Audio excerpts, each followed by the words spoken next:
আপনারা আমাদের সাথে যোগাযোগ করলে আমরা আপনাকে কানেক্ট করিয়ে দিব। আমাদের কোনো ইচ্ছা বা আগ্রহ কোনোটিই নেই যে ওই টাকাটি স্পর্শ করার, বরং আমরা একজন কানেক্টর হিসেবে এখানে কাজ করব। আমাদের এই প্ল্যাটফর্মটি যারা এখানে অসুস্থ রোগী রয়েছে বা আন্দোলনকারী রয়েছে তাদের আসলে প্রচুর অর্থের প্রয়োজন বিভিন্নভাবে, তাদের ফ্যামিলি রয়েছে, বাড়িতে অন্যান্য মেম্বাররা রয়েছে। সো তাদের এই সহযোগিতাটা করার জন্য আমরা কানেক্টর হিসেবে কাজ করব। আপনারা যদি কেউ সহযোগী থাকেন বা সহযোগিতা করতে চান এমএইচ গ্লোবাল গ্রুপের মতো, তাহলে করতে পারেন। আজকে আমরা অলমোস্ট সব রোগীর কাছে গিয়েছি, হয়তো এরপরে যে কয়েকজন বাকি আছে তাদের কাছেও যাওয়া হবে, এবং আমরা বিশ্বাস করি যে এটা হয়তো অন্তত তাদেরকে কিছুটা হলেও, মানে তাদের যে এই যে একটা কঠিন স্ট্রাগল একটা সময় যাচ্ছে, এটা তার সহযোগিতা করবে। গতকালকে আপনারা রাত পর্যন্ত বলেছেন যে মোট আহতের সংখ্যার যে বিষয়টা, স্বাস্থ্য উপদেষ্টার বিষয়টা, স্বাস্থ্য উপদেষ্টার পক্ষ থেকে আপনাদের সাথে কোনো যোগাযোগ করা হয়েছে কিনা, অথবা আপনারা এই আহতের সংখ্যাটা জানতে কতদিন নাগাদ সময় লাগতে পারে? দেখুন, আমরা বরাবরই বলে এসেছি যে স্টিল আমরা যারা রয়েছি আসলে মাঠে, আমরা একটা প্রেশার গ্রুপ। আমরা যেমন প্রেশারে রেখেছিলাম যখন অন্য কোনো দল ক্ষমতায় ছিল, তখন আমরা এই অন্তর্বর্তীকালীন সরকারকেও প্রেশারেই রাখবো। তারা যেই কাজগুলো তাদের করা উচিত, তারা যদি এই কাজটি না করে, আমরা অবশ্যই তাদের ভুলগুলো তাদের চোখে আঙুল দিয়ে দেখিয়ে দিব এবং সেটি করার জন্য প্রেশার ক্রিয়েট করব।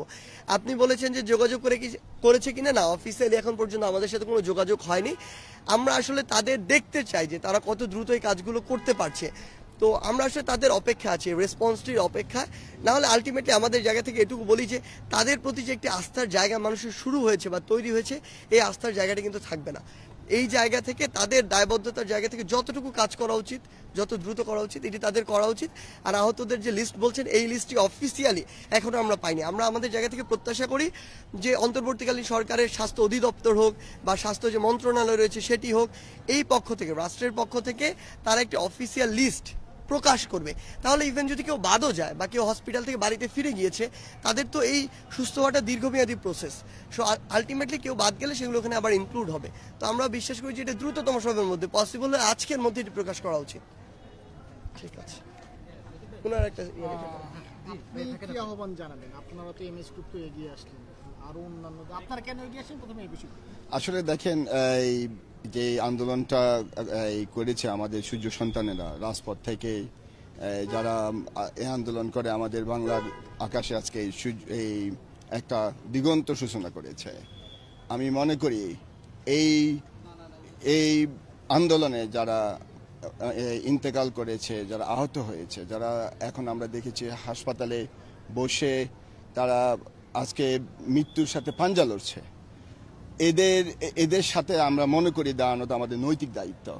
এবং আমি মনে করি বাংলাদেশে যারা বিত্তবানরা আছেন তারাও যেন আগায় আসেন, কারণ এভরি মোমেন্টে আমরা দেখেছি, আমরা যখন ঢুকি তখন বলি যে শুনেছি 136, এরপরে আমরা কাউন্ট করছি 140, এভরি মোমেন্ট এখন বাড়তেছে। সো আমি মনে করি যে সবাই বিত্তবানরা এখানে আগায় আসা উচিত। এখন পর্যন্ত প্রত্যেকটা পরিস্থিতি আমি মনে করি অনেক নাজুক, এটা আসলে ভাষায় প্রকাশ করার মতো না।